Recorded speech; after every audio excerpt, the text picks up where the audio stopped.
안녕하십니까. 반갑습니다. 네.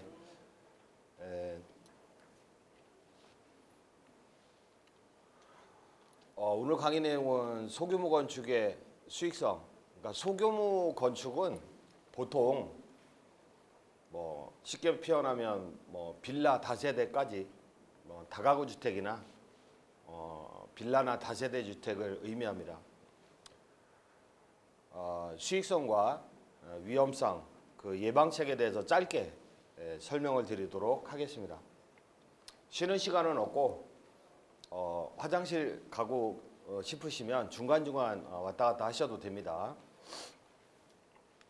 일단 저는 여기 서 있는 사람 소개인데, 제가 얼마 전부터 이런 내용을 공개를 하는데, 원래 부동산과 관련되는 강사들을 텔레비전이나 기타 언론 기사에서 좀 보거든요. 근데 부동산 쪽은 강사들도 제가 볼 때는 한 90%가 사기꾼들이다 보니까 저는 사기꾼 아닙니다. 이런 식으로 표현하기 위해서 부끄러운 학력 경력을 잠깐 이렇게 소개를 합니다. 저는 원래 부동산 민법이나 계약법 같은 거를 강의를 했어요. 이런 강의를 하면서 부업으로 쉽게 표현하면 집 장사를 했습니다. 경매 투자로 땅을 사서 리모델링이나 건축을 해서 매각하는 부동산 매매업과 주택 신축 판매업을 부업으로 했었습니다. 근데 제가 민법을 강의하는 사람인데 계약서를 아무리 정교하게 잘 써도 업자들이 실천을 안 해주면 아무것도 아닙니다. 너무너무 속을 썩어서 나중에는 직접 내가 시공하겠다 해서 시공사를 차렸어요. 제가. 그래서 리모델링도 직접 하고 그 시공도 직접 하게 된 거죠. 근데 많은 여러분들이 특히 직장생활 열심히 하다가 은퇴한 이후에 수익성 건물을 내 땅에 지어보고자 하는 그런 분들이 많은데, 잘 준공을 내면 괜찮은데 그렇지 않은 경우는 큰 재산상의 손해를 보게 되고 그리고 남는 게 없어요. 아예 집을 안 짓는 게 나아. 남이 잘 지어놓은 거 사는 게 맞아요. 직접 신축하는 것보다는. 그래서 건축의 위험성을 많은 분들한테 알려드리고자 가끔 이런 자리에 서기도 하는데, 교육사업은 지금은 안 합니다. 교육사업은 작년에 메가스터디 계열의 매각을 했어요. 지금은 서장훈 씨가 광고하는 메가랜드라 광고가 나오던데, 제가 하던 교육사업체는 잘 키워달라고 매각을 하고 지금은 건축사업만 하고 있습니다. 물론 강의도 하고 있고요.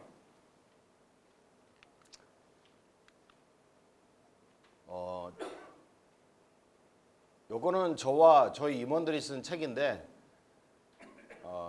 매일경제 신문사에서 나오기도 하고 메가랜드에서 출간한 책도 있고 여러 가지 책이 있는데요. 공신력 있는 출판사의 저자다. 매경이나 한경이나 공신력 있는 출판사의 저자다. 그런 경우라 하더라도 사기치고 구속되는 경우가 많죠. 믿으면 안 됩니다. 오늘 강의의 목차인데 건축의 수익성. 쉽게 표현하면 집 장사하면 돈을 버느냐, 노후 대책으로 건축을 하면 좋겠냐, 좋습니다. 그러나 집 짓다가 10년 늙어버리죠.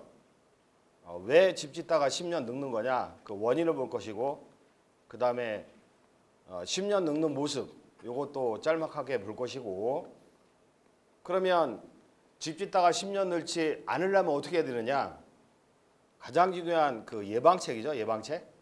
예방책에 대해서 프린트로 나간 거가 이제 예방책의 제목인데, 오늘의 목표는 그거를 잘 이해를 하셔야 됩니다.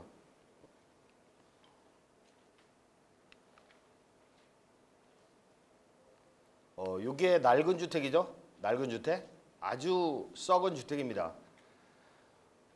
여름에는 바깥 온도가 뭐 35도다. 그러면 이 내부 온도는 한 45도 되겠죠? 찜통이겠죠? 그리고 비가 올 때는 장마철에는 여기저기서 줄줄 새겠죠? 이런 썩은 집인데 요거 계획안을 잡아서 신축을 한 거죠, 이게. 신축. 요거 감정가는 그 대출을 실행한다 할 때는 시세보다 좀 낮죠? 요거 3억입니다. 이거 30평으로 표현되어 있는데 28평입니다. 28평. 감정가로 본다면 평당 1,000만 원 3억인데 준공후 매매가가 12억이 되는데 보시면 3억이죠, 3억. 직접 소유하고 있을 수도 있고 또는 저렴한 매물을 매입할 수도 있고 건축비 대출을 받죠. 이거 다 대출이에요. 이게 5억 대출을 받는 겁니다. 그러면 땅값은 3억이고 건축비는 5억이니까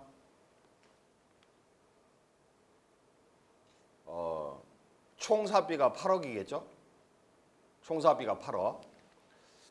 근데 땅만 가지고 있으면 건축할 수 있어요. 땅만 가지고 있으면 건축할 수 있는 게 예컨대 계산하기 쉽게 땅값이 10억이다. 건축 관련 비용이 10억이다. 그럼 총 사업비가 20억이죠? 20억? 그러면 한 20% 정도만 또는 넉넉하게 30% 정도만 자기 자본으로 요구를 하거든요. 여기서 8억이다. 그러면 8억에 20%면 1억 6천이죠. 그죠?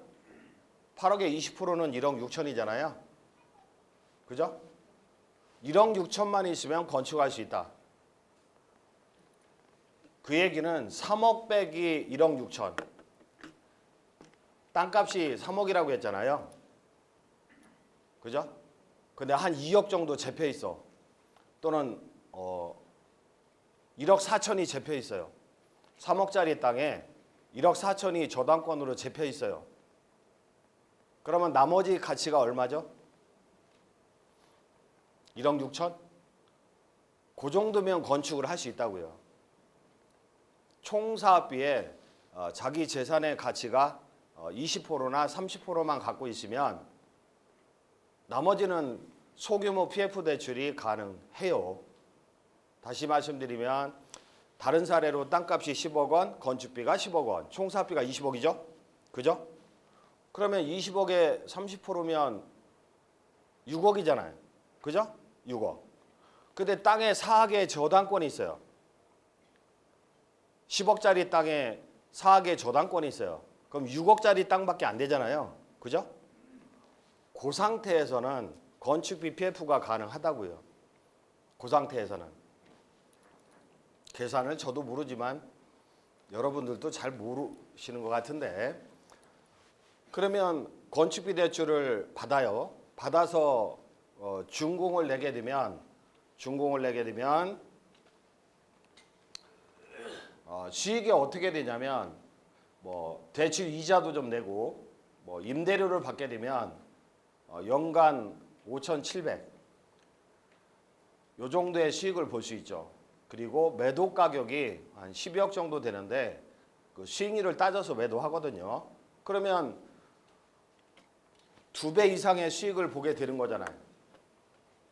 그러니까 집 장사하면은 사실 돈을 많이 벌 수 있어요. 그러나 집 장사에서 돈 버는 사람들이 많을까요?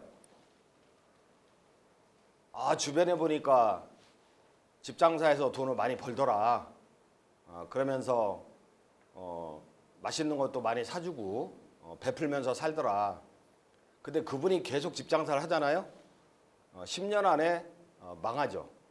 완전 거지가 되죠. 한두 번 벌었으면 딱 멈춰야 되는데 결과적으로는 한 방에 날아가죠. 그래서 쉽지 않은 게 이거예요. 고수익 고위험이 바로 주택 신축 판매업인데 요거는 빈 땅을 산 거죠. 빈 땅. 빈 땅에 이렇게 신축해서 유지하고 임대료를 받을 수도 있고 판매할 수도 있는데 요것도 제 날짜에 준공이 잘 나와야 되는 거죠. 그죠? 근데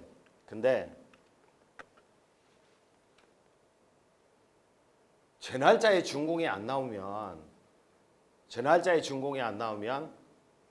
이제 망하는 순서야. 망하는 순서인데 그거는 좀 이따 말씀드릴게요. 그러면 왜 이 소규모 건축이 실패하느냐? 왜 집 짓다가 10년 늙는 거느냐?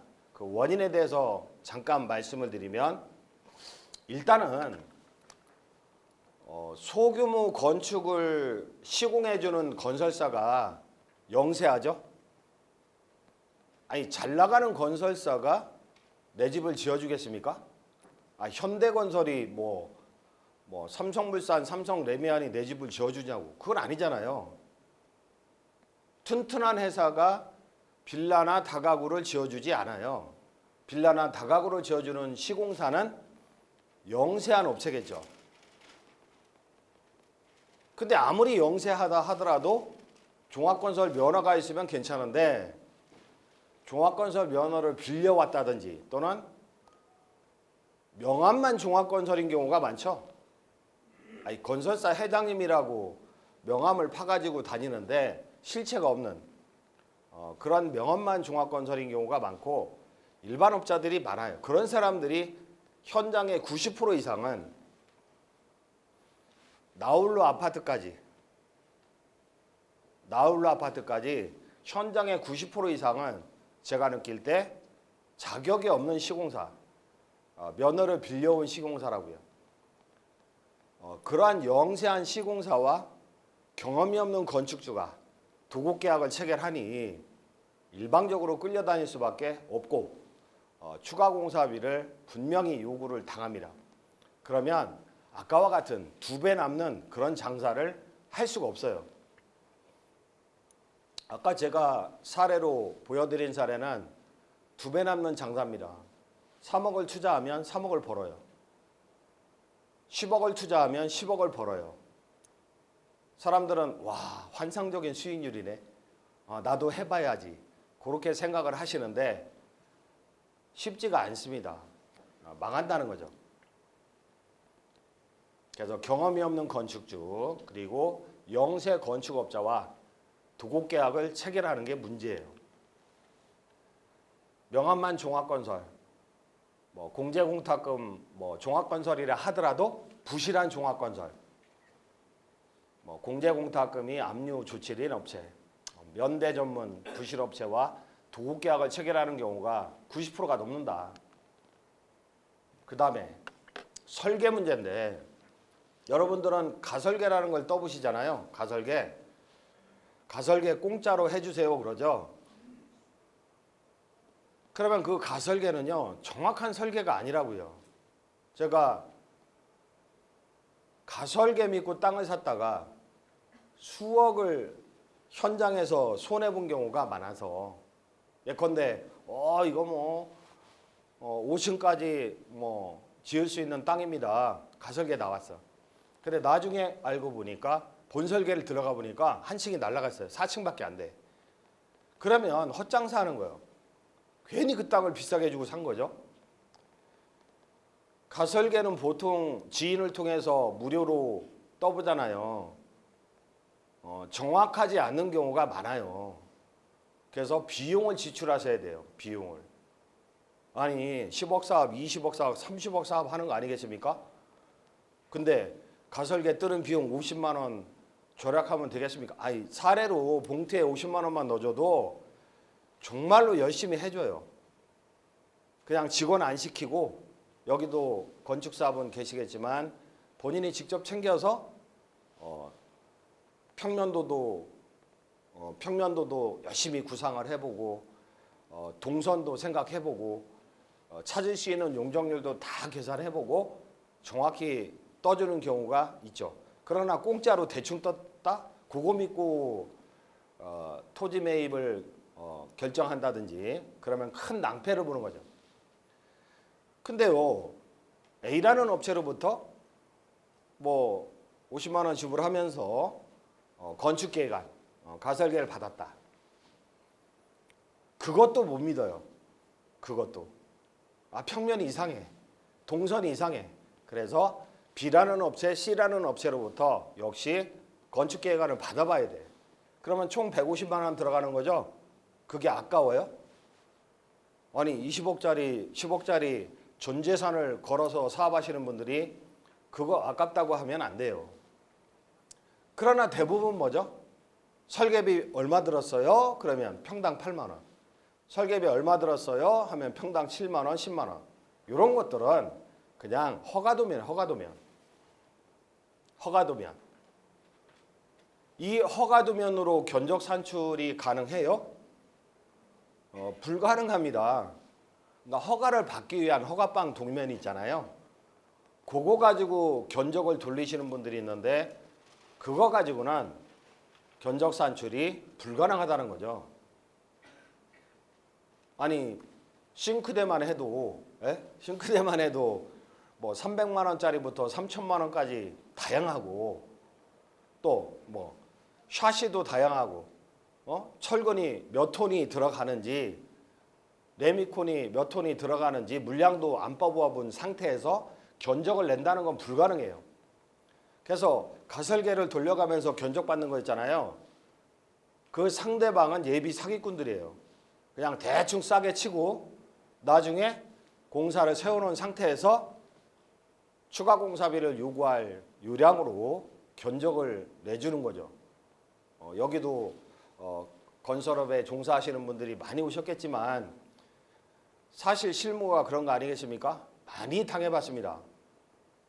싸게 해준다고 해서 더군다나 싸게 해준다고 하는데 그 업자가 너무 잘생겼어. 예의도 발라요. 예의도 바르고 아주 목소리도 힐링하는 목소리고 믿고 맡긴 거예요. 그래서 근데요, 저는 개인적으로 정말 싫어하는 사람들이 키 크고 잘생기고 목소리 짙고 특히 예의 바른 사람들 제일 싫어해. 언제 봤다고 그렇게 과할 정도로 예의가 바른 건지. 그런 사람들 믿고 계약하는 게 보통이에요. 서류를 믿어야지 사람을 믿고 계약하면 안 되는 거죠. 그리고요, 어떤 논문에서 읽어봤거든요. 부동산학과 논문에서 읽어봤는데 건축 시행 분양을 할 때 누가 가장 큰 이익을 보느냐 할 때 이렇게 설문조사에서 통계조사를 해봤어요. 땅 주인이 가장 큰 이익을 봐요. 땅 주인이. 그러니까 자기는 평당 100만 원에 샀거든요. 20년 전에 평당 100만 원에 샀는데 지금 평당 4천만 원에 팔고 있잖아요. 엄청난 이익을 본 거죠. 그 다음에 두 번째 이익을 보는 사람이 누구냐? 두 번째 이익을 보는 사람이 시행자. 시행자가 누군지 아시죠? 집장사 하는 사람. 시행자는 아까 말씀드렸잖아요. 뭐 10억을 투자하면 10억 팔고 3억을 투자하면 3억 버는 케이스가 많잖아요. 그런 전문 시행자. 그 다음에 분양사. 한 채 팔아주면 1,000만 원, 2천만 원 주고 하니까 분양사. 그 다음에 맨 꼴찌로 누구죠? 시공자. 결과적으로 공사비는 비슷해요. A라는 시공사는 뭐 평당 450에 해준대요. B라는 시공사는 평당 530에 해준대요. 엄청난 차이가 나죠? 근데 결과적으로 A라는 시공사는 나중에 추가 공사비를 요구한다고요. 어차피 530인 거야. 건축주의 요구사항에 따라 좀 틀려지긴 하지만 근데요, 저도 시공사를 하고 있지만 종합건설을 하고 있지만 정말로 남는 게 없어요. 수지표상 4천만 원, 5천만 원 남는 거로 계산하잖아요. 왜냐하면 경쟁이 있어요. 경쟁이. 그러면 한 4, 5천만 원 남는 거로 계산하잖아요. 근데요, 그렇게 했다가는 적자 봐요. 한 해가 넘어가잖아요. 한 해가 넘어가. 시간은 너무 빨리 가요. 그러면 연초에 자재값이 30% 오르고 인건비가 2배 오르고 그런 시즌이 연초인데 그런 거 겪고 나면 결국에는 1억 까지고 나와요. 그러니까 시공사들은 버는 게 별로 없어요. 소규모 시공사들은. 그러니까 견적을 볼 때도 제대로 판단하셔야 돼요. 그 사람들이 빌라 지면서 다가구 주택을 지어주면서 그런 건설업자, 건설업자가 돈 벌었다는 거 들어보신 적 있어요? 소규모 건설업자가 소규모 건설로 부자가 됐다. 그런 거 들어보신 적 있냐고요? 없어요. 그러나 저 사람은 집장사에서 50억 벌었대. 저 사람은 집장사에서 100억 벌었대. 이런 얘기는 많잖아요. 물론 끝까지 하다가 완전히 망가질 확률이 높지만 그래서 설계비나 건축비에서 너무 깎으려고 하고 돈을 아끼려고 하면 결과적으로 준공을 제대로 못 내요. 그거는 말씀을 드리고 싶고 그래서 저희는요. 우리가 주종목으로 하는 사업이 있는데 빌라 재건축 다세대 빌라 재건축 있잖아요. 3층짜리. 노후 빌라 보면은 3층짜리 많잖아요. 그죠? 근데 노후 빌라 시세가 3억이야. 3억. 평수가 좀 큰가 봐요. 근데 이걸 재건축하게 되면은 5층이 돼, 5층. 그러면 2개 층이 일반 분양분이 되겠죠? 그죠? 3층이 5층이 되면 2개 층은 일반 분양분이 되잖아요. 그 새 집은 3억이 아니라 새 집은 6억이에요. 그게 공사비가 되는 거죠. 설계비고. 그죠? 그러면 흔집 주고 새 집 받는 격이에요. 그게. 그런 종목을 선택해서 저희 시공사가 직접 시공을 하는데 그냥 5억짜리 10억짜리 집 지어주세요. 이런 거는 안 하고 싶어요. 안 해. 근데 내가 안 해. 그러면 온 천지가 사기꾼들이 날뛰는데 어떡하지? 이걸 어떻게 제도적으로 막을 수 있는 방법이 없을까? 사기치는 거를.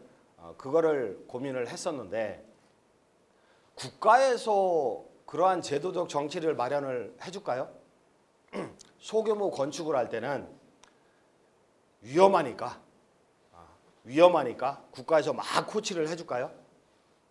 그렇진 않아요. 국가가 자꾸 규제를 하게 되면 단가가 올라가죠.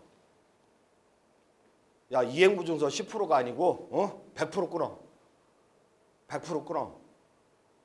기성 감리도 잘하고 기성고 평가도 제대로 전문가에 의해서 해야 되고 그렇게 되면 평당 500만 원짜리 공사비가 600만 원 이상 넘어가요. 자꾸 규제를 하게 되면. 그러면 주택 공급은 수도몇 수도. 그렇게 비싸게 집을 지면 남는 게 없어요. 남는 게 없으면 집을 안 져요. 그래서 국가가 규제하기도 애매한 분야가 소규모 건축이에요. 그래서 이 골치 아픈 분야를 어떻게 규제할 수 없을까? 내가 좀 기여할 수 없을까? 하고 만든 게 이 닥터빌드라는 시스템인데 닥터는 의사잖아요. 그래서 건축을 할 때 의사처럼 예방주사를 놔주겠다. 그런 취지로 그런 플랫폼을 지금은 수동으로 하고 있는데 이제 자동화 플랫폼이 하반기에 생깁니다. 올 하반기에 지금 구축을 하고 있으니까 그래서 그 플랫폼에 태우면 위험이 관리되는 거죠. 준공 시까지. 근데 그거를 왜 하고 있는지 저도 모르겠지만 누군가는 해야 될 것 같아서 그런 걸 하고 있습니다. 요거는 집 짓다가 10년 늙는 모습은 사실은 굉장히 많아요. 지금 경매로 나와 있는 물건이 있잖아요. 집 짓다가 만 것들을 엄청 많아요. 미준공 건물의 경매죠. 네? 미준공 건물의 경매. 제가 건국대학교에서 그 부동산 대학원 특강할 때 그 미중공 건물의 경매라는 제목으로 며칠 동안 특강을 한 적이 있는데 가만히 생각하니까 미중공 건물의 경매에 대한 책이 없더라고요. 아니 사기꾼들이 그런 거는 또 안 내대. 그래서 일반인들이 쉽게 알 수 있는 분야가 아니더라고요. 요것도 준공 전인데 경매 나온 거죠. 준공 전인데 경매 나온 건데 보세요. 2012년도에 건축비 대출을 받았어요. 2012년도에 건축비 대출을 받았는데 2017년 8년도에 경매로 날라갔어요. 그러면 12, 13, 14, 15, 16, 17 한 5, 6년 동안 속 썩다가 결국에는 경매로 다 날린 거죠. 건축주는 5, 6년 동안 속 썩다가 기본적으로 4년 이상은 속을 썩어요. 기본적으로.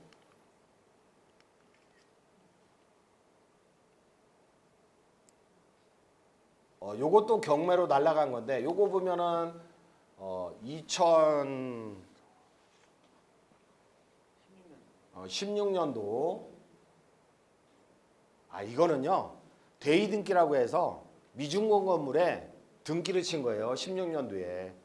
그러면 한 13년도 14년도에 시작한 거예요. 이게 14년도에 시작했는데 18년도에 19년도 올해 경매로 날아간 거죠. 그러니까 기본적으로 집 짓다가 5, 6년 동안 속 썩다가 그 목적물을 경매로 다 날려버리는 거야. 과정을 제가 말로 잠깐 설명드리면 일단은 자 건축비 대출을 받잖아요. 그죠? 건축비 대출. 그러니까 20억 사업이에요. 20억 사업. 땅값하고 건축비가 20억이에요. 그럼 한 12억 정도 16억까지도 대출 받을 수 있어요. 그럼 한 12억 정도 대출을 받잖아요. 그죠? 이자도 내죠? 근데 준공이 안 나죠? 왜요? 세워놓고 돈 더 달라고 하잖아. 그러면 대출을 연장하죠? 건축비 대출을 연장하죠? 그럼 이자가 2배 올라가죠?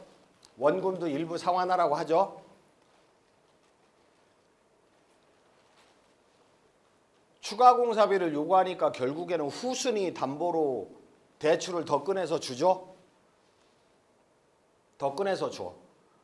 근데 그 돈 받고 공사하는 척 하다가 또 공사 안 하죠? 그러면 대출 기한을 또 연장하죠? 제가 우리은행 대출을 2010년도인가 우리은행 건축비 대출 2%에 받았었는데 이게 18%까지 올라가대요. 대출 몇 번 연장하니까 18%까지. 그리고 원금 일부 상환하라고 하죠. 감당이 안 되는 거예요. 서울에 굉장히 좋은 위치인데 정말로 좋은 위치인데 그 여자분이 남편은 직장 생활하고 여자분이 건축을 했어요. 근데 건축하다가 이혼하고 한 4, 5년 동안 속 썩다 보니까 이혼하고 혼자 감당하는데 그 물건은 우리은행 대출 7억밖에 안 받았더라고요. 7억밖에 안 받았는데도 원금 일부 상환이 들어가니까 한 달에 350만 원을 갚아야 된대요. 350. 근데 이혼하고 자기가 식당에서 근무하는데 월급이 250이래요. 이 100만 원의 갭 때문에 미치겠대. 그러면서 저한테 사달래요. 물론 미중공 건물 이런 거 인수도 하거든요. 살 사람 아무도 없죠. 저밖에. 사고 싶죠. 근데 살려면 하자가 장난이 아닙니다. 하자가 이 골조 하자가 이 만만치가 않아요. 뜯어 보니까 전기 설비도 안 돼 있어. 어떤 거는 설비. 바닥에도 뭐가 있죠? 벽에도 뭐가 있죠? 천정에도 뭐가 있어요? 배관이나 전기비 설비들이 있다고요. 그런 것도 제대로 안 돼 있어요. 그리고 방바닥이 마룻바닥보다 높더라고. 그리고 천정이 이렇게 하니까 닿대. 애시당초 이 사람은 준공에 대한 생각도 없었고요. 자격이 있는 하도급업자를 쓴 거 아니에요. 이거는 철거 대상이지 인수 대상이 아니다. 결과적으로 완전히 이제 경매로 날아가는 거죠. 이렇게 경매지를 보다 보면 미준공 건물에 경매가 많거든요. 근데 싸다고 그냥 인수를 해요? 싸다고? 오, 하자 보수비가 몇 억이더라. 하자 보수비가. 조항 안 될 때는 다 철거해야 돼요. 새로 지어야 돼요. 얼마 전에도 사당동에서 그런 건물이 있었는데 기초공사만 했거든요. 딱 보니까 위치를 잘못 잡은 거야. 준공이 안 나요. 이격거리나 뛰는 거리들 있잖아요. 잘못 잡은 거야. 싹 걷어내는데 1억 5천 들었어요. 그렇게 결과적으로는 건축비 이자나 그 후순위 담보 사채까지 동원했어요. 저거는 두 번째 사례는 감당이 안 되니까 장기화되다 보니까 경매로 날아가는 거죠. 소규모 건축의 위험의 내용은 뭐가 있을까? 일단은 유치권 있잖아요. 유치권. 여러분들 유치권은 뭐 현수막을 통해서 많이 보셨을 것 같은데 왜 유치권이 생길까요? 왜? 아니 유치권이 생기는 거는 돈을 안 주니까. 근데 건축주가 돈을 안 줬어요? 줬지요. 돈을 줬지요. 근데 도급을 받은 사람이 하도급업자한테 돈을 안 준 거죠. 하도급업자는 인건비나 자재비를 안 준 거죠. 그러니까 하도급업자들도 재하도급을 받은 사람들도 유치권을 행사할 수 있다는 게 우리 판례다 보니까 유치권이 들어오겠죠. 그래서 유치권이 들어오는 경우의 수는 굉장히 많습니다. 압류, 가압류, 압류, 가압류. 공사를 2년, 3년 진행하다 보면은 하도급업자들이 건축주한테 도장 찍어달라고 그래요. 예컨대 설비업자가 공사를 딱 세워놓고 시공자 못 믿겠다고 제 면대업자라고 건축주한테 인감 첨부한 도장 달라고 그래야 공사를 하겠다고 그래요.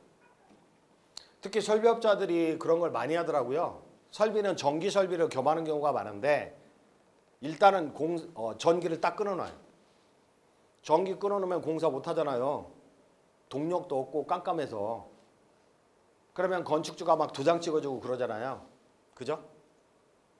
내가 직접 책임질 테니까 좀 공사 좀 진행해 주세요. 그러잖아요. 그 다음에 이 면허대여 업체를 사용하게 되면 문제가 뭐냐면 수많은 편지를 받게 되는 경우가 많아요. 어떤 편지? 면대업자가 그 시공사 있잖아요. 시공사, 채무자. 옛날 하도급 업체들 많잖아요. 채권자. 우리 거래처 시공사는 채무자, 저는 제3채무자. 나를 제3채무자로 해서 엄청난 편지들이 날라와요. 시공자한테 돈 주지 말고 자기한테 달래. 제가 옛날에 너무 많이 날라와서 또 제3채무자네. 편지를 뜯어보지도 않았어요. 그랬더니 그 안에 지급명령 신청서가 있는 거야. 수억짜리. 2주가 지나면 확정되거든요. 판결처럼. 저 압류딱지가 우리 집에 붙어있던 거예요. 저게. 바로 쳐들어와요. 그 사람들은. 그러면 의무도 없이 수억을 갚아야 돼. 의무도 없이. 그러한 경우가 굉장히 많아요.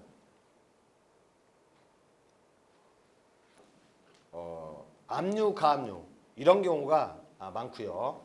여러 가지 이유가 있지만 그 다음에 최근에 본 거는 수분양자들이 압류 치는 거. 그러니까 다세대 28세대를 분양을 했거든요. 다세대 28세대를 성공적으로 완판했어요. 완판. 건축주는 아주 신났어. 돈 벌었다고. 근데 망했어요. 아니 위치가 너무 좋아서 그냥 선분양으로 완판을 했는데 왜 망했을까요? 왜 망했을까? 공정률 80% 상태에서 공사가 중단된 거죠. 그러니까 견적서를 보니까 초기에 오바를 태웠더라고요. 우리말인데 예컨대 골조 공사비가 10억 들어가잖아요. 근데 골조 공사비가 15억이라고 써놨어. 15억이라고. 대신 뒷단의 공사들 있잖아요. 뒷단의 공사들이 5억 들어가거든요. 근데 1억이라고 써 있더라고. 그러니까 미리 땡겨받는 거 있잖아요. 미리 땡겨받는 거. 그러니까 그 신협이나 새마을금고 이런 데서는요. 건축비 대출 하잖아요. 그러면 골조 몇 층 올라갔어요? 사진 찍어 보내주세요. 그냥 돈을 줘. 돈을 준다고. 왜냐하면 견적서에 골조 공사비가 10억이다. 근데 15억이라고 써 있거든요. 그럼 15억을 주어버리는 거야. 미리 땡겨 써버리면 공정률 7, 80% 단계에서 공사가 서버려요. 그리고 건축주한테 뭐라고 합니까? 한 6개월, 1년 세워놓고 있다가 건축주한테 자재가 물가 올라서 도저히 공사 못하겠다. 내가 그때 어리석게 덤핑 수주하는 바람에 이렇게 됐는데 추가 공사비를 좀 부담하시죠? 이렇게. 돈 없다고. 그러면 제가 대부업체 소개할 테니까 잠깐 쓰는 거니까 강남에도 대부업자 있고 교대역이나 삼정호텔 건너편도 있고 저기 종로에도 있고 그 막바지 미중공 건물에 대부업을 하는 경우가 많아요. 내가 소개할 테니까 한두 달만 쓰면 된다. 이자는 내가 부담할게 해서 후순위 담보로 설정하고 미중공 건물에 대이등기를 친다 하는데 아까 그거거든요. 그러면 끌려갈 수밖에 없어요. 한 달이면 중국 내준다 하니까. 근데 중국 내줘요? 안 내줘요. 안 내준다고. DNA가 틀린 사람들이에요. 그 돈을 주면요. 그 사람은 차 바꿔요. 그리고 우리 집은 준공을 안 내줘요. 그게 참 서럽고도 안타까운 현실입니다. 그러면 많은 분들이 그런 질문을 던지더라고요. 아니 시공자가 제대로 공사를 안 하면 시공자 교체하면 될 거 아니냐. 내쫓아버리고 왜 걔한테 끌려다니냐고 그렇게 말씀을 하시더라고요. 근데 교체가 어려워요. 시공자 교체하려면 뭐가 있어야 돼요? 첫 번째, 시공권 포기각서. 시공권 포기각서를 안 써주잖아요. 그 다음에 두 번째 뭐가 있어야 돼요? 기성대로 직업했어야죠. 아니 공사비는 15억이 나갔다. 예컨대 공사비는 15억이 나갔는데 공사는 뭐요? 7억 원어치 해놓은 거예요. 7억 원어치. 기성 감정을 해보니까 8억이 오바 지급된 거예요. 대부분의 현장들은 뭐죠? 오바 지급돼 있어요. 얼마 전에 건축사 한 분이 아주 디자인 감각이 뛰어난 건축사인데 저한테 급하게 연락이 왔어요. 웬일이냐고. 그랬더니 자기가 건축사무소에서 현장 3가운데를 소개를 했대. 업자 소개를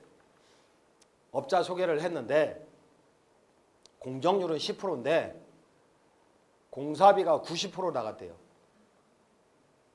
공정률은 10%인데 공사비가 90% 나갔대. 그러니까 10억 공사라면 1억 원어치 공사해놨는데 9억이 나갔대. 왜 이렇게 많이 나갔냐고. 그랬더니 그럴 줄 몰랐대. 왜냐하면 시공자가 뭐라고요?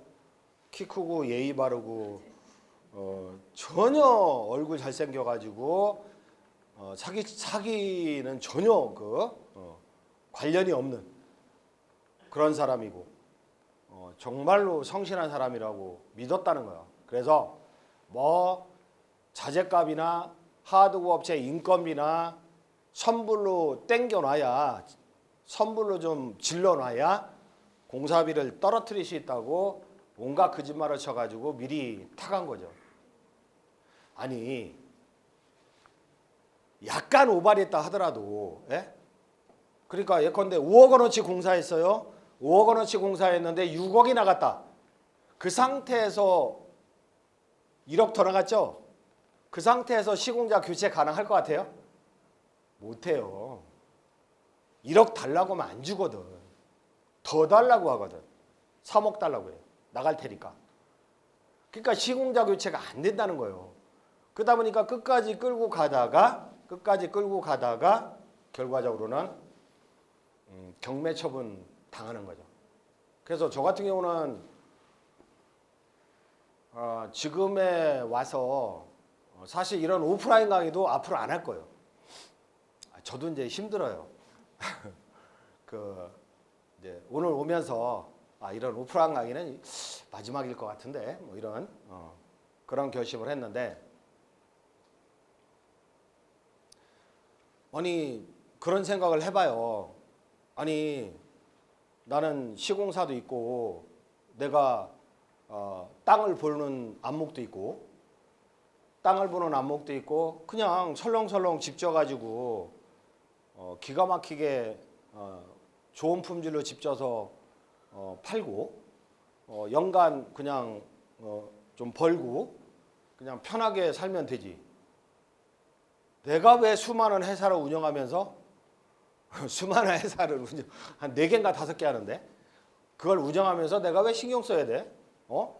닥터빌드를 왜 만들어 가지고 내가 시스템 제작비를 수억을 써야 돼? 뭐 이런 생각을 오면서 했는데 제가 오지랖이 넓다 보니까 그렇게 와버렸어요. 그래서 저는 목표가 2년 안에 은퇴하는 게 목표인데 시스템을 구축해서 다른 운영자한테 맡겨서 2년 안에 은퇴하는 게 목표인데 왜 여기까지 왔는지 모르겠지만 제가 이제 나이가 사실은 제가 65년생인데 65년생이라는 거밖에 몰라요. 몇 살인지 몰라. 기억도 안 나고 경험할 만치는 다 경험을 했어요. 정말로. 그래서 보시면 얼굴도 하얗고 성실하게 삼성, LG 뭐 직장 생활 하시다가 은퇴 이후에 뭐 상가주택이라도 하나 지어서 노후 대책으로 한번 해볼까 하고 킨텍스 박람회 오셔서 앉아 계시는 분들이 대부분인 것 같은데 말씀드리고 싶은 거는 그겁니다.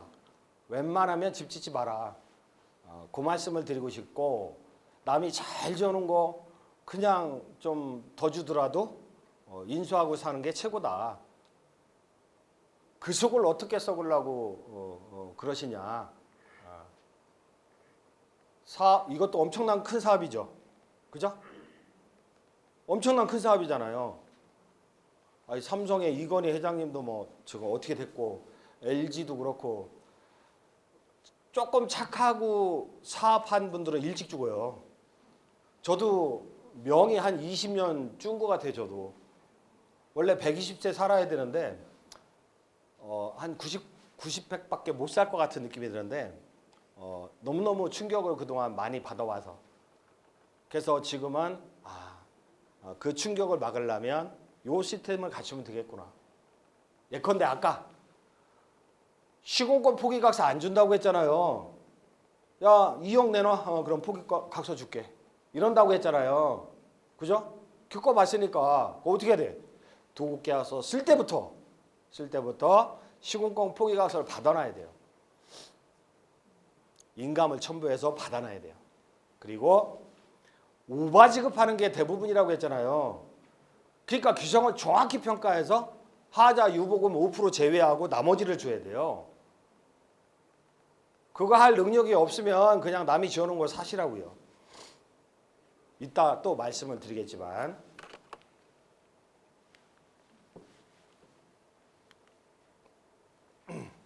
공사대금 유용이 많은데 특히 많은 게 뭐냐면 10억 공사에서 계약금 1억만 주면 되잖아요. 근데 보통 2, 3억 주더라고. 2, 3억. 2, 3억 땡겨서 주더라고. 업자가 자재 계약을 미리 다 해놔야 된대. 그래야 안 오른대. 싸게 살 수 있고. 그러니까 10억 중에 2, 3억을 달래. 1억만 주면 될 것 같다가. 근데 1억이든 2, 3억이든 줬어요. 근데 공사하는 척 하다가 연락 두절되죠. 그죠? 아니 그런 분들 많이 오시더라고요. 아 자기가 뭐 얼마 전에는 13억 공사했다나? 송파에서 13억 계약을 했는데 2억 7천을 줬다나? 근데 공사하는 척하고 연락 두절됐대. 어떻게 해야 되냐고 물어오시더라고요. 어떻게 해야 되냐고. 어떻게 해야 된대요? 그냥 포기하는 게 현명합니다. 그래서 다른 얘기를 했어. 아유 뭐 자녀는 뭐 몇 분이나 계세요? 했더니 뭐 자녀 얘기하니까 또 신나가지고 자랑하는 거야. 아들은 미국에서 대학 나와가지고 뭐 하고 있고 뭐 딸은 뭐 하고 있고 그래서 딱 그러면 됐습니다. 2억 실천 띵겼다 하더라도 속상해 하지 마세요. 그냥 포기하시는 게 정말로 마음 편하신 겁니다. 건강을 유지하는 비결입니다. 이렇게 말씀을 드릴 수밖에 없어요. 그러니까 건축은 예방주사는 있어도 사후 치료제는 없어요. 치료제는 없어요. 해결이 안 돼. 일부 해소한다고 몸은 더 망가져요. 계약할 때부터 상대방은 사기 전문가, 나는 순진한 사람. 이렇게 시작을 했거든요. 그래서 아까도 거의 건물을 다 공정률 90%인 상태에서 경매 나오는 거 많거든요. 초장에 날렸어야 돼. 초장에. 돈 더 주지 말고. 대업업체 가서 돈 꿔다가 주고 그러지 말고 아예 초장에 손 들었어야 돼. 그게 최고입니다. 그래서 제대로 공사를 하려면 예방주사를 잘 맞아야 돼.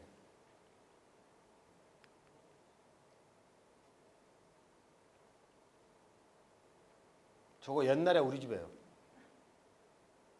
공사 안 하더라고 몇 년 동안. 안전사고 만만치 않죠? 요즘 이슈인데. 그래서 하자. 최근에 뭐 연예인이 뭐 집을 졌는데 어마어마한 하자가 있다고 TV에 나오대. 제가 그거 보니까 유튜브 좀 나온 거 보니까 그건 하자도 아니야 그거는. 어마어마한 하자들이 많아요. 결론은 요 내용. 오늘 오신 목적을 달성해야 되는 거 아니겠습니까? 그래서 요 내용을 제가 중심으로 설명을 드릴 거고 프린트 나눠드린 것도 요 내용이에요. 프린트 나눠드린 것도 부동산과 건축도 건물도 부동산이잖아요. 그래서 부동산과 관련되는 투자에서는 제가 IMF 때는 경매 투자도 해봤고 이번에 장관 후보자 중에 IMF 때 경매 투자했다고 그러던데 그게 뭐 욕먹을 일은 아니지만 왜냐면 저도 엄청 했으니까 그리고 토지 투자도 해보고 개발도 해보고 도심지 재건축도 해보고 집장사도 해보고 여러 가지를 안 해본 거 없이 부업으로 심심풀이로 해봤는데 수익률이 가장 높은 거는 집장사더라고요. 다만 땅을 저렴하게 사야 돼요. 땅을 비싸게 사면 안 돼요. 무조건. 싼 땅이 어디 있습니까? 그렇게 말씀하시죠?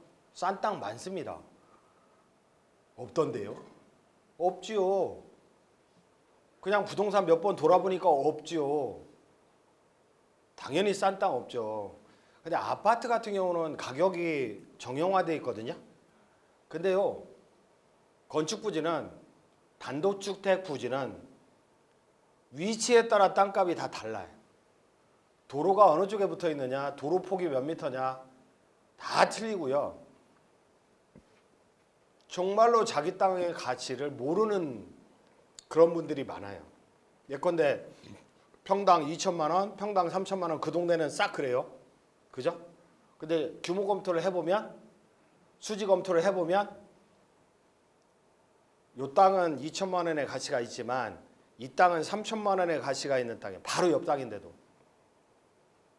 바로 옆 땅인데도. 그러니까 단독주택 부지는요. 정말로 괜찮은 물건들이 많고, 그 다음에 관심 지역 있잖아요. 관심 지역. 아, 나 이 동네 너무 마음에 들어. 이 관심 지역이 있다면 1년 동안 찾아야 돼. 1년 동안. 싼 매물을 1년 동안 찾아야 돼. 공인중개사 사무소하고 친해놔야죠. 친구 먹어야죠. 공인중개사 사장님이 골프 치면 나도 따라다니고, 술을 좋아하면 같이 좀 사드리고, 그렇게 친해놔야 되잖아요. 그럼 1년 동안 찾다 보면 급매물이 나와요. 그냥 가서 알아보면 급매물 없죠. 1년에 한두 건 사업하면 그만이잖아요. 그 동네에서. 그러니까 시간적 여유를 가지고 찾다 보면 좋은 땅을 찾을 수 있어요. 기본적으로 몇 억은 먹고 들어가야 돼. 그래야 영업이익이 많이 나오는 거죠. 그 다음에 첫 번째로 설계가 생각나실 겁니다. 설계. 근데 아까 말씀드렸잖아요. 가설계 가지고는 믿을 수가 없다고 말씀드렸잖아요. 그죠? 아니 뭐 의사도 정형외과 전문의가 있고 신경외과, 산부인과 전문의가 다 다르잖아요. 근데 건축사도 마찬가지더라고요. 이 양반은 상가밖에 설계를 안 해봤어요. 이 양반은 단독주택 조그만 거밖에 해본 경험이 없어. 이 양반은 대규모 아파트 이런 것만 해봤어. 한 부분 파트를. 그러니까 이분들도요. 전문 분야가 틀리더라고. 그리고 그것만 하면서 한 10년 보내면 다른 법규 이런 거 몰라. 그것만 알지. 그러다 보니까 내가 뭐 다세대 빌라를 짓는다. 그러면 다세대 빌라 설계를 많이 해본 그런 사무소를 찾아야 돼요. 상가만 지어본 경험이 있는 대규모 막 빌딩만 지어본 경험이 있는 그런 데는 도움이 안 돼요. 내가 원하는 물건을 많이 설계해본 경험이 있는 그런 설계사무소를 찾아야 됩니다. 제가 자동화 시스템을 만드는 게 뭐냐면 건축주가 요구하잖아요. 나는 뭐 상가주택을 원한다. 나는 몇 번지 땅이다. 뭐 본인의 정보를 입력하잖아요. 그럼 인공지능이 찾아줘요. 거기에 맞는 설계사무소를 점수화시켜서 찾아줘요. 재밌죠? 이런 거에 제가 지금 돈 쓰고 있어요. 어쨌거나 아무한테나 맡기면 안 된다는 겁니다. 내가 뭐 피부과 치료를 받아야 되는데 정형외과 가는 거랑 똑같아요. 그래서 그리고 이 병을 치료하려면요. 죄송함 의사 선생님 계실지 몰라도 여러 병원을 다녔어요. 진짜 고질병이 있었는데 안 되는 거예요. 진단을 잘못하신 거야. 근데 이 의사를 잘 만난 거지. 정확히 진단을 내서 처방을 내리니까 바로 별것도 아니게 치유가 되더라고. 마찬가지로 건축사도요. 전문 건축사 있잖아요. 몇 가운데 맡겨봐야 돼. 여러 가운데 맡겨봐야 돼. 예컨대 다락방을 만드는데 어떤 설계사무소는 불법이래. 불법 못하지? 할 수도 있지만. 근데 합법적으로 공간을 찾아가지고요. 전세 3억에 뺄 거를 전세 4억 5천에 빼놨다니까. 그거를. 그렇게 수익률이 달라진다니까. 그러니까 설계사를 잘 만나고 최소한 3명 이상의 설계사로부터 건축계획안을 받아야 돼요. 그러면 그 중에 마음에 드는 평면도, 마음에 드는 외관 이런 것들을 융합하면 돼요. 그 다음에 두 번째로 설계 문제인데 허가빵 도면 가지고 견적 산출 불가능하다고 했잖아요. 실시 설계, 다른 말로 상세한 설계 도면 물량을 뽑을 수 있는, 그리고 건축주 요구사항 정의를 쭉 해야 되죠. 나는 뭘 원한다. 요거로 가지고 견적을 산출해야 된다. 그리고 여러 시공사한테 돌리는 겁니다. 견적 의뢰하는 거죠. 다만 초기 공정의 견적 금액을 비교해라. 아니 A도 10억 견적 나왔고 B 업체도 10억 견적 나왔는데 똑같죠? 그죠? 근데 A가 정말로 사람이 좋아. B는 약간 싸가지 없고. 그래서 A하고 계약을 많이 하시죠? 근데 견적서로 보니까 A는 초기 공정에 오버태운해요. B는 제대로 공사 금액을 배분해 놨고. 그러면 B하고 했어야지. A하고 했다가 중간에 공정률 80%에서 공사 서요. 망한다고. 그래서 초기 공정에 한 항목을 비교를 해보시는 거예요. 뭐 골조공사비 얘 얼마 나왔지? 얘는 얼마 나왔지? 후기 공정에 공정 하나를 비교를 해보는 거야. 그래서 오버태운 거 아닌지 이렇게 살펴봐야 되고, 그 다음에 세 번째로 토목공사비는 별도 지불을 약정해야 됩니다. 그러니까 제가 시공사들, 소규모 시공사들은 영세업자들이 많고 정말로 자질 안 되는 사람들이 많다 이렇게 말씀을 드리지만 자질이 안 되는 건축주도 엄청 많아요. 스스로 늙어 죽어요. 신경 쓸 일도 아닌데 건축주가. 아니 타일이든 벽돌이든 자기가 골랐거든요. 자기가 골랐는데 마음에 안 든대. 다 뜯어내래. 본인이 선택하고 나서 색감이 안 어울린다나. 마감 때 사전 점검을 하는데 포스트잇 엄청 붙이잖아요. 아파트도 사전 점검 하잖아요. 요 다가구나 다세대도 그런 걸 하셔야 됩니다. 도급계약서에 써놔야 돼요, 그거를. 그럼 이거 하자다 하면서 포스트잇으로 다 붙여놔. 야 이거 하자잖아 이렇게 붙여놔. 근데 포스트잇을 보니까 절반 이상은 하자가 아니야. 하자가 아닌데 하자라고 우기는 거예요. 막 도배 손톱 자국도 하자래요. 아 그거는 장롱으로 가려지잖아요. 그러면 장롱대의 손톱 자국을 생각하면 잠을 자다가도 못 잘 것 같대요. 그래서 다 뜯어내래. 색감을 안 맞으니까. 그러니까 공정마다 그냥 와가지고 철거 공사하는데 너는 왜 2천만 원이야? 저 옆에 가니까 1,500이라고 하던데. 그럼 옆에 가서 하든지. 시공자가 얼마나 남는다고? 그러니까 그러면서 돈을 안 주는 거예요, 건축주가. 돈을 안 주게 되면 업자 세팅은 다 돼 있잖아, 하도급 업자. 근데 돈 안 주니까 못 들어와. 그러면 이 사람들은 다른 데 가버려요. 그러면 새로 그 업자를 세팅하려면 한참 걸려요, 바쁠 때는. 그럼 공사가 연장될 수밖에 없어요, 공사 기간이. 그러면 이자 부담도 늘어나고 결국에는 건축주 손해예요.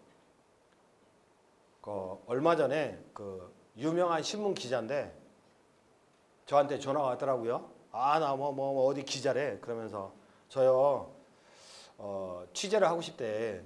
그 집 짓다가 10년 늙는 거에 대해서 취재를 하고 싶대요. 그래서 저는요 TV나 유명 언론사 인터뷰 안 합니다. 그런 인터뷰 하는 사람들의 90%가 사기꾼이거든요.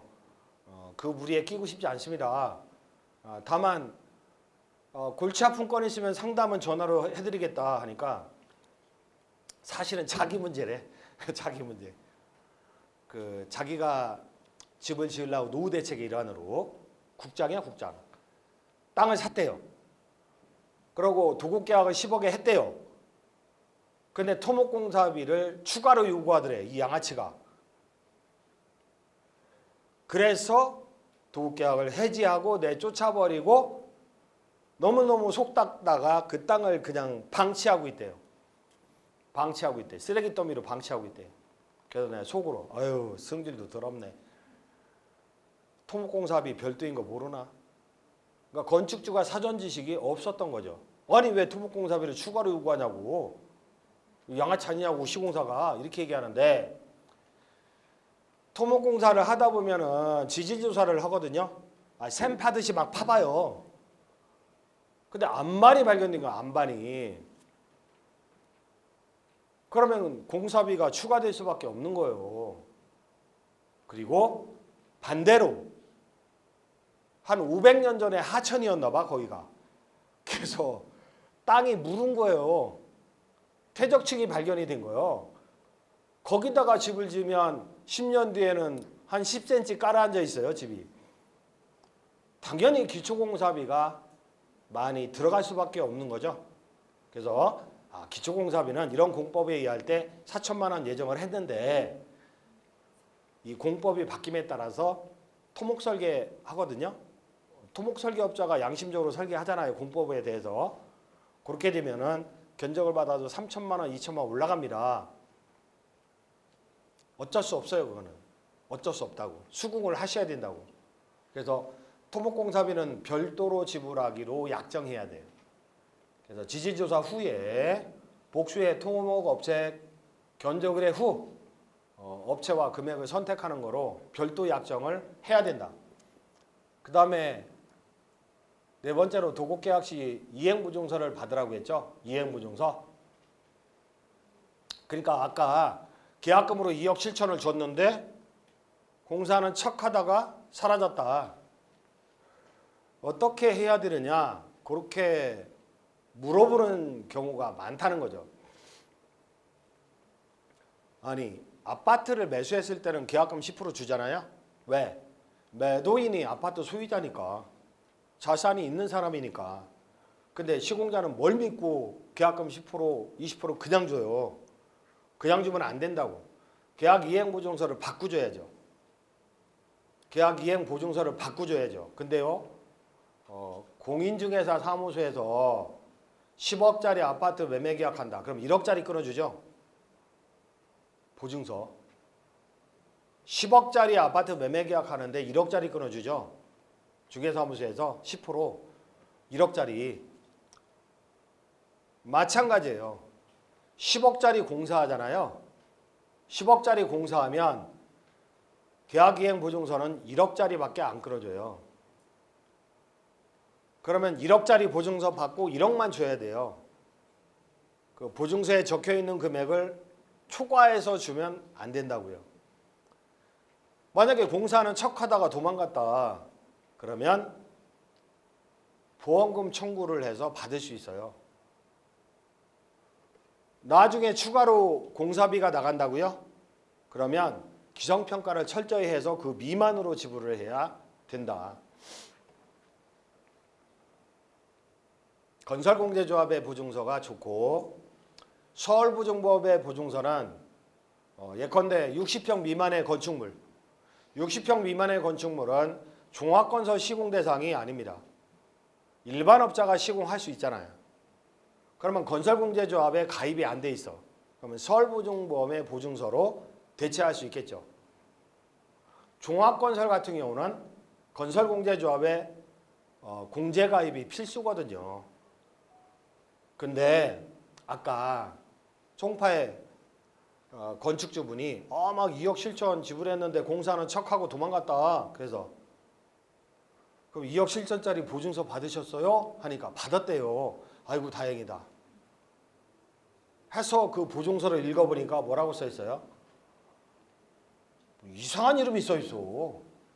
사설업체 써 있죠? 뭐 한국투자 어쩌고 저쩌고. 큰 회사 같잖아요. 한라 어쩌고 저쩌고 엄청 큰 회사 같잖아요. 이거는 완전히 능력 없는 사설업체라고요. 그런 보증서 가지고 공사 사고 났으니까 돈 주세요 하면 뭐라고 그래요? 소송하시라고 그래요. 못 준다고. 그러면 2심, 3심까지 가면서 합의를 볼 수밖에 없어요. 어떻게 합의 봐요? 포기. 대신 시공권 포기각서는 줄게. 나한테 나는 면허를 대여한 죄밖에 없어. 모든 민영사장의 권리를 포기해라. 그러면 내가 시공권 포기계약서 줄게. 이런 식으로 나온다고. 결과적으로는 손실을 볼 수밖에 없어요. 그 다음에 5번에 유치권 포기계약서는 잘 받는데 은행에서도 건축비 대출할 때는 유치권 포기계약서를 많이 받으시거든요. 근데 시공권 포기계약서는 거의 안 받아. 은행 쪽에서도. 은행이 건설을 모르니까. 그래서 시공권 포기계약서는 반드시 미리 받아놔야 돼요. 그 다음에 기성률 평가 후에 기성률 미만으로 기성금을 지불해야 돼요. 두국계약서에 보면은 예컨대 4월 30일 날 기성금 3억을 지불한다 이렇게 써요? 안 돼요. 그렇게 쓰면 안 돼. 4월 30일 날 3억 준다. 5월 30일 날 2억 준다. 이런 식으로 쓰면 안 돼요. 대부분 그렇게 쓰시지만 어떻게 써야 돼요? 4월 30일 날 기성률 40% 달성했다 평가될 때 기성금 얼마를 준다. 이렇게 써야 돼요. 10억 공사잖아요. 10억 공사. 10억 공사. 예컨대. 그러면 기성률 40% 달성했다. 그러면 4억만 줘야 돼. 계약금 포함해서. 4억 미만으로 줘야 돼요. 50% 달성했다. 그 5억 미만으로 줘야 돼. 나간 금액이. 그런 식으로 계약서를 써야 된다. 그 얘기죠. 그 다음에 공사의 종류별 하도급 업체에 직불해야 된다. 그리고 하도급 대금 완납증명서도 다 챙겨놔야 된다. 아니 10억짜리 20억짜리 공사하는데 종합건설한테 맡겨놓고 신경을 안 쓴다고요? 그 사람 언제 봤다고? 엄청나게 큰 사업을 하는 거잖아요. 그러니까 공종표대로 공사는 진행되고 있는지. 아니 오늘 그 미장공사 하는데 애들 안 오네? CCTV로 다 살펴봐야 돼요. 관심을 가져야 된다고. 다음 주에 그 석재 계약해야 되는데 하도급 업체들 그 계약서 가지고 와봐. 이렇게 챙겨야 된다고요. 아니 누가 들락날락거리는지 모르고 시공사한테 다 맡겨놓는다고요? 그건 안 돼요. 관여를 하셔야 된다고. 그 다음에 준공검사 위에 하자부수 완료금, 하자부수 완료 후 잔금을 지급한다. 근데 얼마 전에 연예인 기사에도 보니까 하자가 장난 아니더만. 그러니까 잔금을 안 줬다고 하더만. 잘한 거예요. 보통의 두국계약서에는 뭐라고 돼 있어요? 준공 후 14일 내로 준다고 돼 있죠. 준공 후 14일 내로 줘요? 안 돼요. 준공 후 14일 내로 주기로 했는데 왜 돈 안 주십니까? 막 지랄하죠. 시공사가. 준공 후 14일 내로 주기로 했잖아요. 그러면 아니 하자가 장난 아닌데 그랬더니 돈 주셔야 하자 공사 할 거 아닙니까? 또 이러죠. 그게 맞는 말 같기도 하고 속 썩다가 이체를 한단 말이야. 하자 좀 봐달라고 이체를 하죠. 잔금을. 그대로는 연락이 안 됩니다. 90% 이상은. 무조건 사전점검에 따른 하자 보수공사 끝난 다음에 줘야 돼요. 잔금을. 그 다음에 신탁 방식의 개발이 좋다. 외상공사는 절대로 안 된다. 보통 보면은 우리은행, 신한은행, 하나은행, 1금융권들은요 건축비 대출을 취급할 때 공사비를 100% 안 해줘요. 한 60% 해주고 그래요. 그러면 시공자는 나머지 40%는 외상으로 할게요. 준공 후 전세로 빼갈게요. 준공 후 대안대출 받아서 빼갈게요. 이렇게 얘기하는데 걔네들은 못 믿을 사람들. 오죽 못났으면 그 짓을 할까. 우리는 현장 많아가지고 다 거절하는데 제가 공사업자가 될 줄은 꿈에도 생각을 못했는 어릴 때는 꿈에도 생각을 못했었는데 왜 이렇게 이 불경기에도 오다가 많고 바쁘냐면 원래 성향이 그렇습니다. 10년 된 현장도 가요. 전화 오면. 하자보수 다 한다고. 하자보수 기간 지났어도 간다고. 전화 받는 게 싫어서 가서 다 해준다고. 그러다 보니까 저희가 리모델링도 하거든요. 회사 몇 개 있어서 온 동네 소문나가지고 바빠 죽겠어요.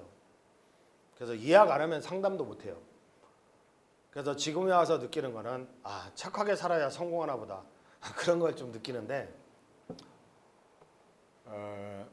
이 사람들은요. 잔금 받으면 대부분 90% 연락 안 돼요. 환장하는 거예요. 그러면 공종별 하자를 내가 봐야 돼. 내가 공종별 업자 세팅해서 하자를 보수해야 되잖아요. 어려워요. 어렵다고. 예컨대 샤시 공사 돼 있는데 비만 오면 물이 쳐들어오고 닫으면 밑에는 닫히는데 위에는 열려 있어. 가만히 보니까 이렇게 닫으면은 철컥하는 자동 손잡이인데 자동 손잡이가 아니네? 왜 그래요? 나는 돈을 다 줬는데 얘가 샤시업자한테 돈을 안 준 거예요. 그러니까 샤시업자가 하자 안 봐주고 가버린 거죠. 자동 손잡이를 별도로 구하기 어려워요. 그리고 이 샤시 하자 좀 봐주세요 하고 샤시집 가서 문의하면 봐줘요? 안 봐줘요. 덤탱이 쓰게요? 안 합니다 이러지. 모든 하자에 대한 덤탱이 쓰게요? 안 합니다 이래요. 아니 승강기가 중공검사 할 때는 왔다 갔다 했거든요. 근데 중공검사 끝나고 서 있어. 얘가 왜 서 있지? 그러고 잔금을 다 준 거예요. 승강기 고쳐주세요 돌아다니면 고쳐줄 사람 별로 없어요. 하자를 다 승계하거든. 이 승강기는요 아무나 못 고쳐요. 제작업체 측에서 고치는 거지. 근데 돈을 안 줬잖아요. 누가? 이놈이 공사업자가 승강기업자한테 돈을 다 안 줬잖아. 그러니까 하자 봐주겠습니까? 이걸 그냥 끌고 갈 수밖에 없는 거예요. 얼마 전에 하남이 아니라 위례신도시에 건축비 6억인가의 단독주택 도급계약을 체결했대요. 근데 그분이 준공을 냈는데 10억 들었대요. 4억을 바가지 썼대요. 결과적으로 10억 들었대. 추가 공사비 요구하는 바람에. 그래서 제가 뭐라고 했어요? 그거는 애시당초에 10억 들어가는 겁니다. 6억에 해준다 하니까 그냥 혹해가지고 간 거지.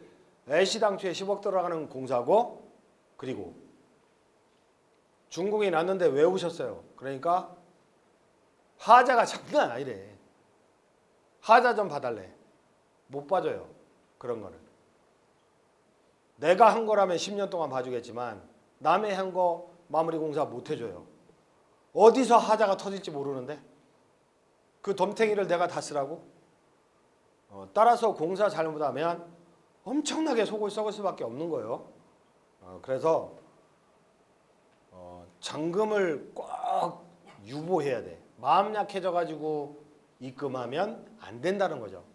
그리고 마지막으로 외상공사 안 된다고 했고, 왜냐면 에코티 20-30%만 가지고 있으면 나머지는 대출 수협이다, 신협이다, 새마을공고다 엄청 100% 해줍니다. 100%. 사업비 총 사업비에 20-30%만 있으면 나머지는 70-80%는 대출로 세팅이 된다고요. 그러면 금융 이자가 좀 벅차지 않을까? 아니에요. 마이너스 대출이거든요. 승인만 내놓고 쓴 만큼만, 기성대로 쓴 만큼만 이자로 부담하다 보니까 금리 4-5%가 비싼 게 아니에요. 오히려 1금융권은 한 방에 가져가라 그래. 한 방에. 쓸 일도 없는데. 그래서 대출 승인이 가능하기 때문에 굳이 외상공사 할 필요가 없다. 끌려다닌다 이거죠. 근데 에쿼티 부족분이 있어요. 자기 자본이 6억이 있어야 되는데 3억밖에 없어. 그러면 3억을 꾸고 싶어. 그러면 제가 돈놀이도 합니다. 별짓을 다 하는데 정말로 괜찮은 현장 같아. 그것만 보충하면. 그러면 나머지 PF가 나오잖아요. 그러면 그런 경우도 있다. 그리고 신탁 방식의 개발이다 그랬는데 내가 다가구나 상가주택을 짓는데 KB 신탁한테 가서 신탁 좀 해주세요. 안 해줘요. 뭔 남는 거 있다고 해줘요? 신탁 보수 안 해줘요. 만약에 신탁으로 걸어놓으면 권리 침해를 막을 수 있거든요. 잘 이해는 못하겠지만 조그만 현장은 신탁을 안 해줘요. 신탁 보수 얼마 받는다고. 그럼 어떡하지? 제가 건축주야. 제가 예컨대 민경호가 건축주야. 도급계약 체결하죠? 그죠? PF 승인 받죠? 그죠? 은행에서 저당권 설정하죠? 그죠? 그날 저는 저희 어머니 이름으로 신탁합니다. 저희 어머님 이름으로 신탁하면 소유권자는 저희 어머니예요. 소유권자는. 그러면 이해관계인들은 누구요? 공사업자, 하도급업자, 수분양자 다 나하고 계약한 거잖아요. 그죠? 그러면 이해관계인들이 뭐 입주 시기가 늦어진다고 도급계약 선분양 받은 사람들이 도급계약 해지하고 현장 압류 들어올 수 있어요? 못 와. 왜? 채무자 내 땅이 아니니까. 어머니 땅이니까 못 들어와. 그리고 공사업자들도 하도급 업체에서 직불도장을 찍어줬다 하더라도 건축주가 하도급 업체에서 내 땅에 압류가 들어올 수 있어요? 못 들어와요. 왜요? 내 땅 아니니까. 어머니 땅이니까. 근데 이 신탁 비용이 굉장히 저렴하다는 거죠. 한 20만 원이면 합니다. 원가는 10만 원도 안 하지만 현장이 아무리 커도 법무사 보수도 좀 필요하니까 한 2, 30만 원 하면 그냥 바로 신탁을 걸어놓을 수 있다.